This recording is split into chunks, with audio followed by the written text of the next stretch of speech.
من يهده الله فلا مضل له ومن يضلله فلا هادي له.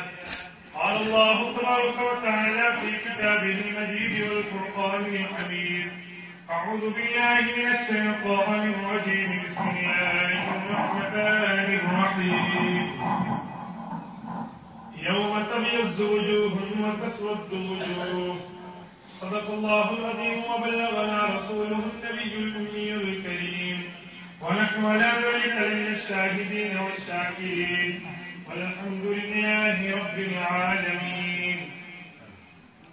جا زندگی مدینہ سے جھونکے ہوا کے لا، جا زندگی مدینہ سے جھونکے ہوا کے لا، شاید کہ حضور خفا ہے منا کے لا.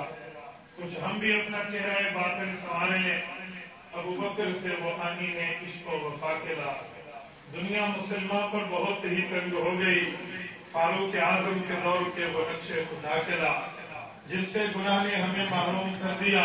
عثمان کی ذات کے مزاوی شرم و حیا کے لا. مغرب کی گلیوں میں مارا مارا کرتے ہیں گدائے علم، جا اور باب علم سے شراب جا کے لا. معزز سامعین، علاقہ شمقدر ضلع پشاور سے تعلق رکھنے والے غیرت مند غریب مسلمان بھائیوں، آپ حضرات کے علاقے میں پہلی مرتبہ حاضری کا شرف حاصل ہو رہا ہے. ترتیب کے مطابق تو مجھے یہاں 2 بجے بیان شروع کرنا تھا. میں اپنی اسی ترتیب کی وجہ سے رات کو اتنا لمبا سفر کیا، صبح پہنچا، لیکن ہمارے اسٹیج کے حضرات نے مجھے اس وقت لا کے کھڑا کیا ہے. آپ جانے، آپ کے اسٹیج کے لوگ جانے، میں نے انشاءاللہ فکس 4 بجے اپنا بیان ختم کرنا. میں نے آپ حضرات کی خدمت میں قرآن کریم کی سورت نمبر 3 سورت آل عمران آیت نمبر 106 تلاوت کی ہے. اللہ رب العزت اس آیت میں فرماتے ہیں: یوم تبیض وجوہ وتسود وجوہ. قیامت کے دن ہوگا، کچھ لوگوں کے چہرے کالے ہوں گے. قیامت کے دن ہوگا، کچھ لوگوں کے چہرے سفید ہوں گے. حضور پاک علیہ الصلوۃ والسلام سے صحابہ کرام نے پوچھا: یا رسول اللہ، کالے اور سفید چہروں والے قیامت کے دن کون لوگ ہوں گے؟ حضور پاک علیہ الصلوۃ والسلام نے اس کی تشریح میں ایک حدیث بیان فرمائی.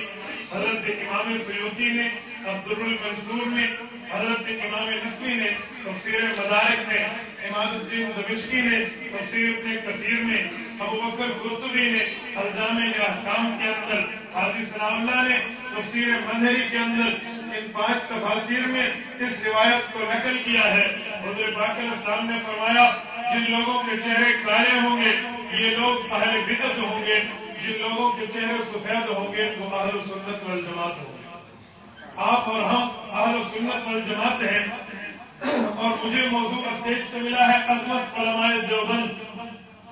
میرے بھائیوں، آج کے دور میں ملت اسلامیہ، امت مسلمہ کی ترجمان جو تنظیم اور لوگ ہیں، ان کا نام علماء دیوبند ہے.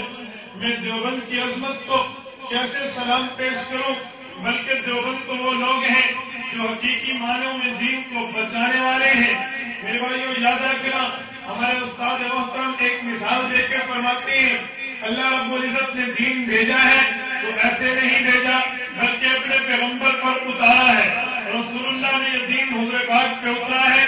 آقا نامدار نے اسے چھوڑا نہیں ہے، بلکہ صحابہ تک پہنچایا ہے. صحابہ کرام نے پوری دنیا میں گھوم کر اس دین کو پھیلایا ہے. اور پھر اس کے بعد نمبر آتا ہے حضرت امام اعظم ابو حنیفہ کا، انہوں نے دین کو لکھوایا ہے.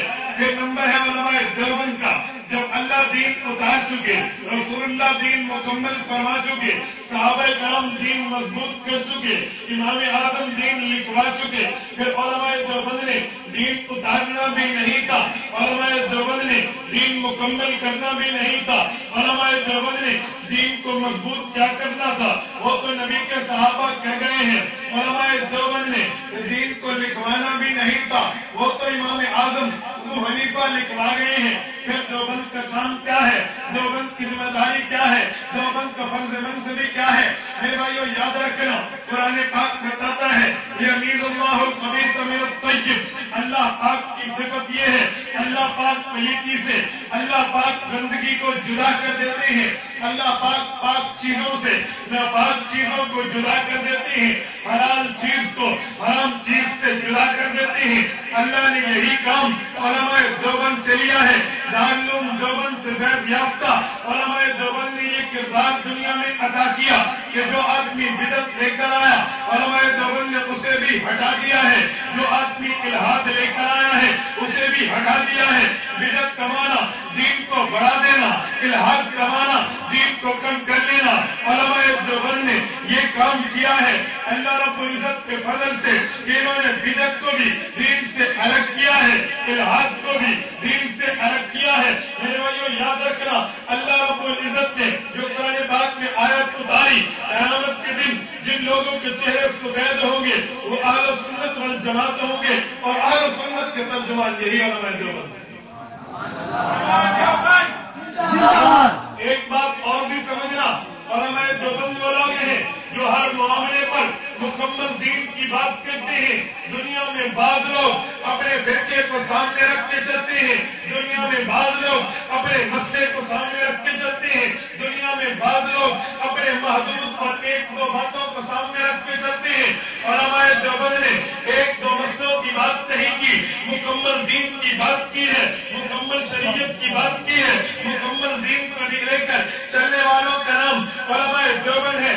آج کے دور میں بھی دیکھ رہا ہوں میدان جہاد ہے، علماء دیوبند نے سنبھالا ہے، میدان سیاست ہے، علماء دیوبند نے سنبھالا ہے، کفریہ فرقوں کا تعاقب ہے، علماء دیوبند نے سنبھالا ہے، باطل فرقوں کا تعاقب ہے، علماء دیوبند نے سنبھالا ہے۔ میدان تعلیم ہو دیوبند کے پاس ہے، میدان تبلیغ ہو دیوبند کے پاس ہے، میدان تصوف ہو دیوبند کے پاس ہے، میدان تحریر و تصنیف ہو علماء دیوبند کے قدموں میں ہے۔ اور یاد رکھنا علماء دیوبند کے ایک ایک مسئلے پر قرآن ان کا ساتھ دیتا ہے، علماء دیوبند کے ایک ایک عقیدے پر شریعت اس کا ساتھ دیتی ہے، علماء دیوبند کے ایک ایک مسائل پہ حضرت پاک اسلام کی احادیث ان کے ساتھ ہے۔ میں آپ کے سامنے چند باتوں کا نقشہ پیش کرنے لگا ہوں۔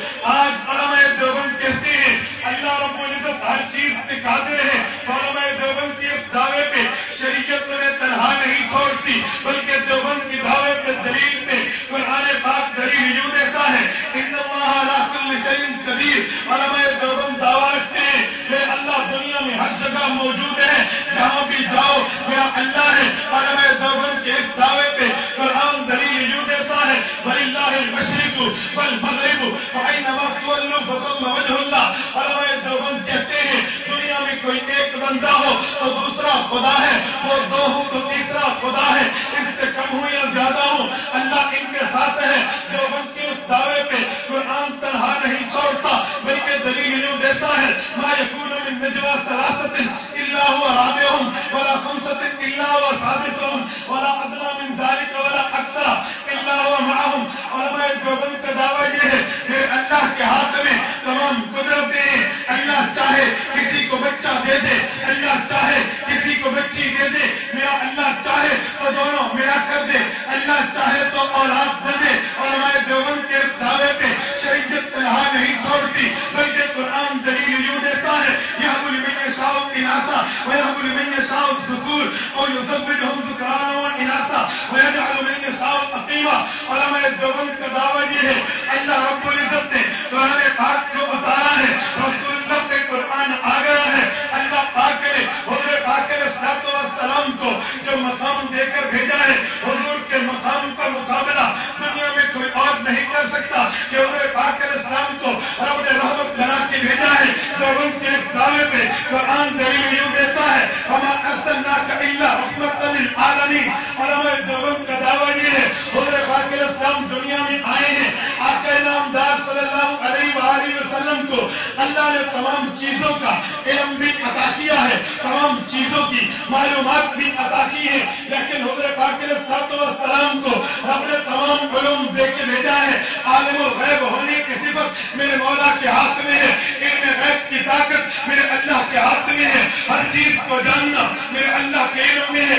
دنیا میں پانی کے قطرے کتنے ہیں، دنیا میں ریت کے ذرات کتنے ہیں، دنیا میں درخت کے پتے کتنے ہیں، یہ نبی کے اختیار میں نہیں میرے خدا کے اختیار میں ہے۔ دیوبند کے اس دعوے پہ قرآن دلیل یوں دیتا ہے، وما تسقط من برکۃ الا یعلمها ولا حبۃ فی ظلمات الارض ولا رطب ولا یابس الا فی کتاب مبین۔ علماء دیوبند کہتے ہیں اللہ پاک نے حضرت پاک علیہ السلام کو علم غیب نہیں نہیں دیا.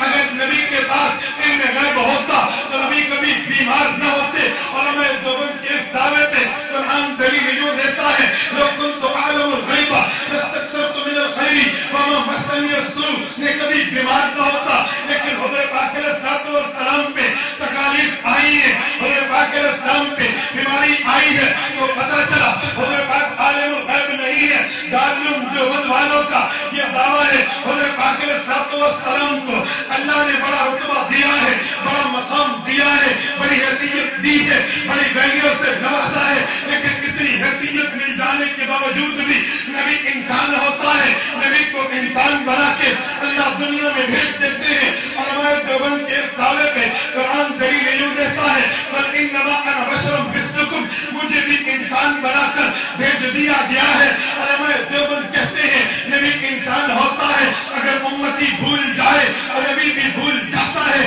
نبی کے بھولنے سے نبی کی نبوت میں کوئی اثر نہیں پڑتا. دیوبند کے اس دعوے پہ حضرت پاک کا فرمان بخاری جلد اول کتاب المساجد میں حضرت پاک کا فرمان دلیل یوں دیتا ہے انما انا بشر انسا کما تنسون فاذا نسیت فذکرونی. نبی کی بھول کو نبی کا فرمان ثابت کرتا ہے. میرے بھائیو یاد رکھنا علماء دیوبند کا عقیدہ ہے حضرت پاک پہ قرآن اترا ہے, قرآن پاک کی تشریح کرنا میرے نبی کے ذمے ہے. نبی تشریح کرے گا پھر جا کے قرآن سمجھ آئے گا. نبی تشریح نہیں کرے گا قرآن سمجھ نہیں آئے گا.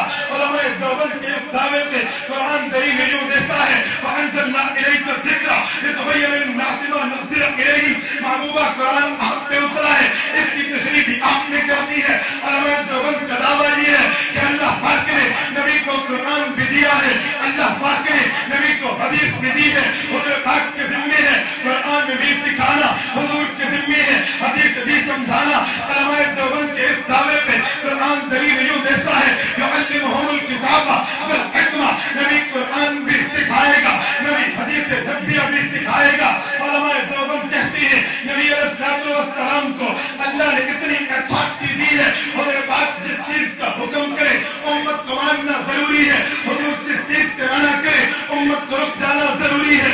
علماء دیوبند کے اس دعوے پہ قرآن دلیل یوں دیتا ہے ما آتاکم الرسول فخذوہ وما نہاکم عنہ فانتہوا. علماء دیوبند کہتے ہیں اللہ پاک نے حضرت پاک علیہ الصلوۃ والسلام کو دنیا میں بھیجا ہے.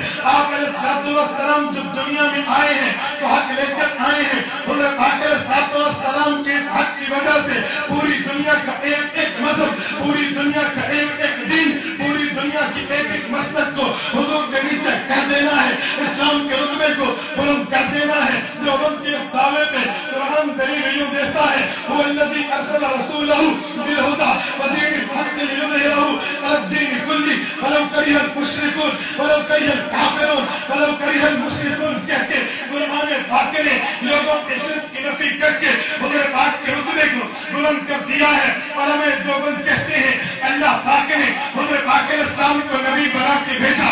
نبی کوئی گناہ نہیں کرتا, نبی سے غلطی نہیں ہوتی, نبی معصوم ہوتا ہے. علماء دیوبند کہتے ہیں خدا نہ خواستہ اگر گناہ ہوتے بھی تو ہم نے معاف کر دیے ہیں. دیوبند کے دعوے پہ قرآن دلیل یوں دیتا ہے انا فتحنا لک فتحا مبینا لیغفرک اللہ ما تقدم من ذنبک وما تأخر. قرآن پاک نے ایک ایک موقع پہ دیوبند کو ساتھ دیا ہے, ایک ایک موقع پہ دیوبند کا ساتھ نہیں چھوڑا, بلکہ یاد رکھو نبی علیہ الصلوۃ والسلام کے لیے علماء دیوبند بتاتے ہیں حضور دنیا میں آئے ہیں, آقا انعامدار کوئی فیصلہ کر دے امت کو ماننا ضروری ہے. جو نہیں مانتا اسلام کے دائرے سے خارج ہو جاتا ہے. علماء دیوبند کے اس دعوے پہ قرآن دلیل یوں دیتا ہے فلا وربک لا یؤمنون حتی یحکموک فیما شجر بینہم ثم لا یجدوا فی انفسہم حرجا مما قضیت ویسلموا تسلیما. دیوبند والے کہتے ہیں نبی فیصلہ کر دے, اگر مانو گے مومن ہوں گے. نبی فیصلہ کر دے مانو گے مومنہ بنو گے. اگر مرد انکار کرے گا کافر بن جائے گا, عورت انکار کرے گی کافرہ بن جائے گی. نبی کا حکم مانے گا, مرد ہوگا تو مومن, عورت ہوگی تو مومنہ. دیوبند کے دعوے پہ قرآن دلیل یوں دیتا ہے, قرآن پاک نے دیوبند کے دعوے پہ دلیل یوں دی ہے کہ جب نبی کوئی فیصلہ کر دے اذا قضى ما كان لمؤمن ولا مؤمنة اذا قضى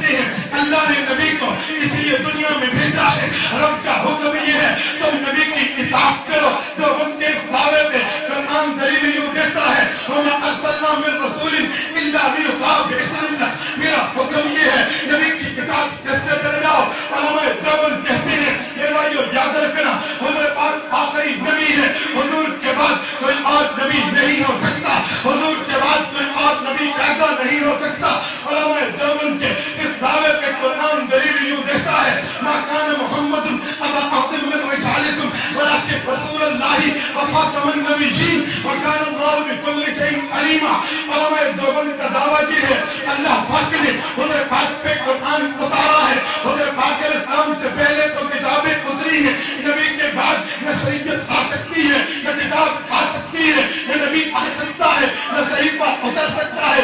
دیوبند کے اس دعوے پہ قرآن دلیل یوں کہتا ہے یؤمنون والذین یؤمنون بما انزل الیک وما انزل من قبلک وبالآخرۃ هم یوقنون. نبی تجھ سے پہلے کتابیں بھی ماننا ضروری ہے, حضور تیرا قرآن بھی ماننا ضروری ہے. وبالآخرۃ هم یوقنون. جب تو گزر جائے گا پھر کتاب نہیں ہوگی. کیا مزہ ہے.